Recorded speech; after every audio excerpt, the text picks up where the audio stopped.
¿Y usted que no es salvadoreña? I am. ¿Y entonces dónde está el relajo, el achote, el alguashte? How do you survive?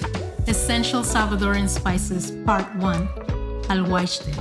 Alguashte. Alguashte. Alguashte. Alguashte is a traditional spice in Salvadoran cuisine. It's made of pumpkin seeds. These seeds are toasted and later ground into a fine powder. Alguashte has a nutty, earthy flavor, and it's kind of hard to describe, but its most popular use is to sprinkle over fruit. So grab an orange and cut it into wedges. Make sure you remove the pulp. Now, sprinkle about a tablespoon of alguashte and a pinch of salt.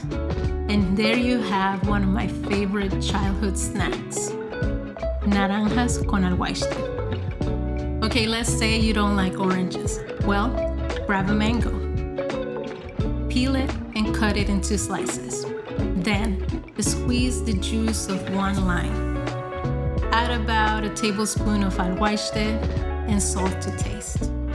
And here you have one of the most popular snacks offered by street vendors in El Salvador, mango con alguashte. Now, if you don't like mangoes, what's wrong with you? All right, here's another option. Have you ever had jicama? Jicama is a starchy white root vegetable with a texture similar to an apple.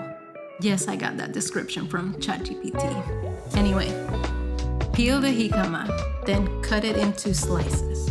And same ingredients, limon, sal, y alguashte. Are you starting to see a pattern here? Alguashte can go well with pretty much any kind of tropical fruit, but we also use it to create sauces. One of my favorite dishes growing up was cangrejos en alguashte, or crabs in alguashte sauce. Or have you ever heard of iguana en alguashte? This is one of Claudia's favorite dishes in my latest short film, Cooking with Claudia. Make sure you subscribe to this channel to watch the film. So, what do you think of alguashte? Would you try it? Let me know in the comments.